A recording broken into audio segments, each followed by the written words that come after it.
আমি সেই ওয়াইফ, সেই মেয়ে, সেই মানে মাটাই হতে চেয়েছি যেখানে আমার সন্তানের বাবারও সিদ্ধান্ত থাকবে, যেখানে আমার হাজবেন্ডেরও সিদ্ধান্ত থাকবে।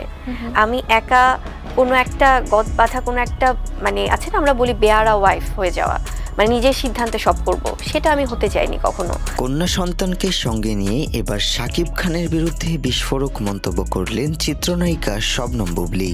আজ সকালে গণমাধ্যমের মুখোমুখি হয়ে তিনি বলেন, শাকিব কি ভেবে নিজের মেয়ের ডিএনএ টেস্ট করতে গেলেন সেটা আমার বোধগম্য নয়। আমার ব্যক্তিগতভাবে মনে হয় কেউ তাকে দিয়ে এসব করাচ্ছে বা তাকে প্রভাবিত করছে। ও কার হয়ে জিনিসগুলো জিজ্ঞেস করছে? হ্যাঁ, ও মানে কারণ ওর সাথে আমার ব্যক্তি কোনো প্রবলেম নাই, তো ও মানে কার রেফারেন্স নিয়ে কথাগুলো বলছে।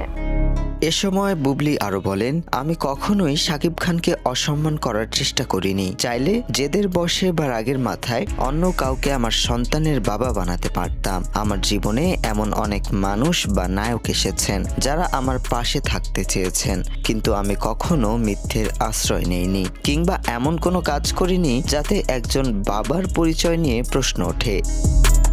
আমি কিন্তু কখনো তাকে কোনো অসম্মান করে সামনে আনিনি, এবং আমার কষ্টের জায়গাটা হয়তো বা আমি আমার আবেগের জায়গাটা যেভাবে শেয়ার করছি, তুমি যেটা বললে যে কেউ কেউ হয়তো বা প্রশ্ন করে যে তাদের মায়ের আবেগ থেকে তারা কিভাবে প্রশ্নটা করে, আমি জানি না যে এতদিন কি আবেগ কি হঠাৎ করে আসলো কিনা।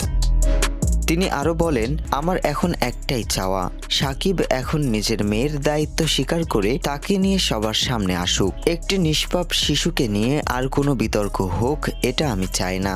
আর কতদিন আমাকে সবার সামনে ছোট করা হবে? একজন মা হিসেবে আমি শুধু সন্তানের প্রাপ্য সম্মান ও স্বীকৃতি চাই।